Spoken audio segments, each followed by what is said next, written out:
Libro de Mateo, capítulo 27. Biblia, traducción en lenguaje actual. Jesús en el palacio de Pilato. Al amanecer, todos los sacerdotes principales y los líderes del país hicieron juntos un plan para matar a Jesús. Lo ataron, lo sacaron del palacio de Caifás y lo entregaron a Poncio Pilato, el gobernador romano. Judas se mata. Cuando Judas supo que habían condenado a muerte a Jesús, se sintió muy mal por haberlo traicionado. Entonces fue a donde estaban los sacerdotes principales y los líderes del país, les devolvió las 30 monedas de plata y les dijo: «He pecado contra Dios porque entregué a Jesús y él es inocente». Ellos le contestaron: «¿Y eso qué nos importa? Es problema tuyo».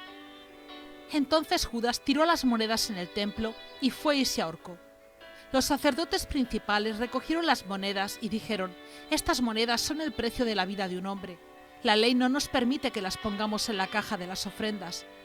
Entonces decidieron comprar con ese dinero el terreno conocido como Campo del Alfarero, para enterrar allí a los extranjeros. Por eso, aquel terreno se conoce con el nombre de Campo de Sangre. Así se cumplió lo que había dicho el profeta Jeremías. La gente de Israel puso el precio que se pagó por la vida de aquel hombre: 30 monedas de plata.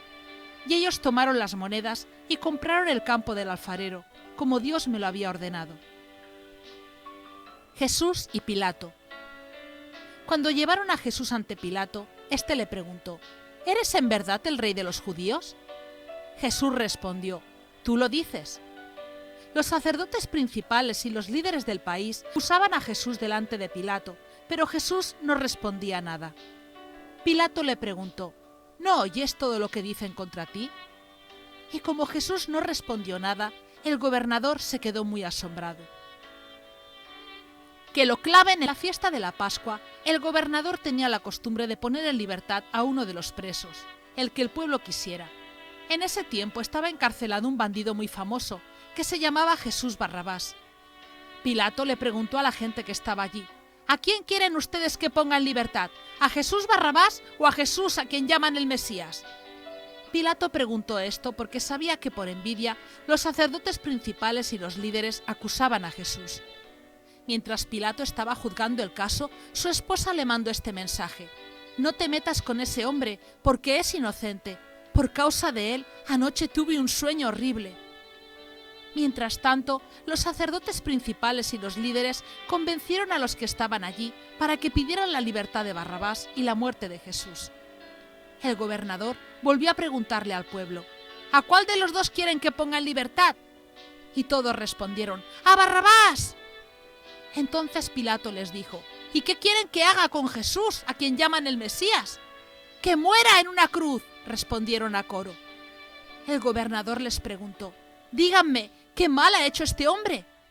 Pero la multitud gritó con más fuerza: «¡Que muera en una cruz!». Pilato vio que ya no le hacían caso y que aquello podía terminar en un alboroto muy peligroso. Entonces mandó que le llevaran agua, se lavó las manos delante de la gente y dijo: «Yo no soy culpable de la muerte de este hombre, los culpables son ustedes». Y la gente le contestó: «Nosotros y nuestros hijos seremos responsables por la muerte de este hombre».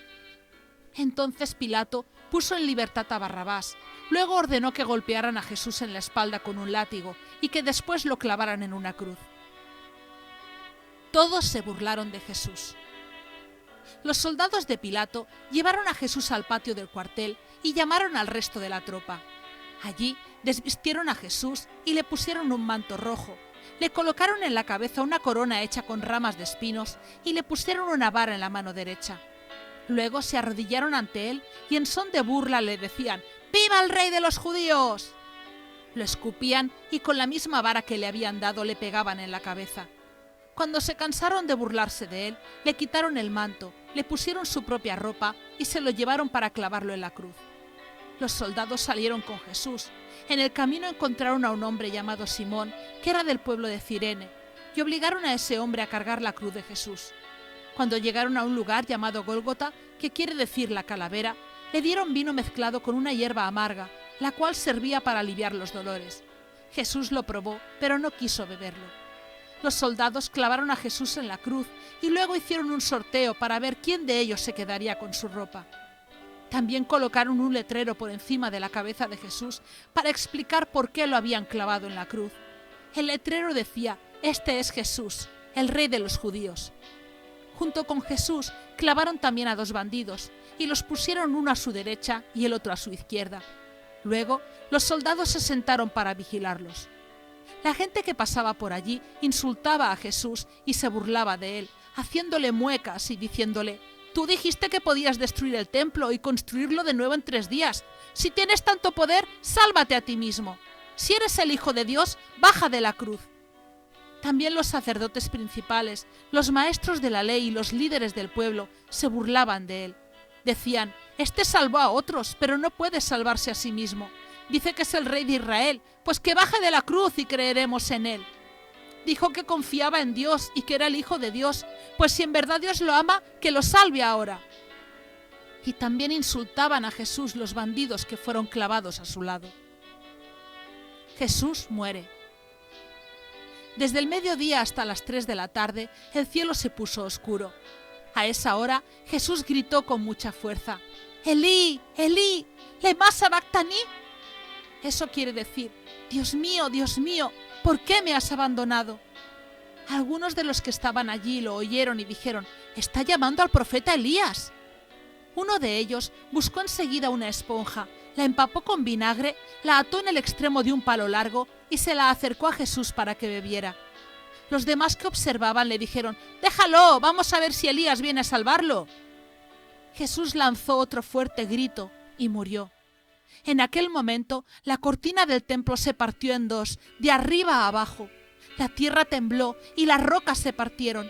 Las tumbas se abrieron y muchos de los que confiaban en Dios y ya habían muerto volvieron a vivir. Después de que Jesús resucitó, esas personas entraron en Jerusalén y mucha gente las vio. El oficial romano y los soldados que vigilaban a Jesús sintieron el terremoto y vieron todo lo que pasaba. Temblando de miedo, dijeron: «Es verdad, este hombre era el Hijo de Dios». Había allí muchas mujeres que miraban desde lejos. Ellas habían seguido y ayudado a Jesús durante su viaje desde Galilea. Entre esas mujeres estaban María Magdalena, María, madre de Santiago y de José, y la esposa de Zebedeo. El entierro de Jesús. Al anochecer, un hombre rico llamado José se acercó al lugar. Era del pueblo de Arimatea y se había hecho seguidor de Jesús. José le pidió a Pilato que le permitiera llevarse el cuerpo de Jesús para enterrarlo. Pilato ordenó que se lo dieran. José tomó el cuerpo de Jesús, lo envolvió en una sábana limpia y lo puso en una tumba. Era una tumba nueva que hacía poco tiempo él había ordenado construir en una gran roca. José tapó la entrada de la tumba con una piedra muy grande y se fue. Frente a la tumba se quedaron sentadas María Magdalena y la otra María. El día siguiente era sábado, el día de descanso de los judíos. Los sacerdotes principales y los fariseos fueron a ver a Pilato y le dijeron: «Señor, nos acordamos de que cuando ese mentiroso de Jesús aún vivía, dijo: 3 días después de que me maten resucitaré. Ahora sus discípulos pueden robar el cuerpo y empezar a decir a la gente que Jesús resucitó. Ese engaño sería peor que cuando él dijo que era el Mesías. Para que no pase esto, ordene usted que unos guardias vigilen cuidadosamente la tumba hasta después del 3er día». Pilato les dijo: «Ustedes tienen soldados a su servicio, vayan y protejan la tumba lo mejor que puedan». Entonces ellos fueron a la tumba y ataron la piedra que tapaba la entrada para que no se moviera. También dejaron allí a los soldados para que vigilaran.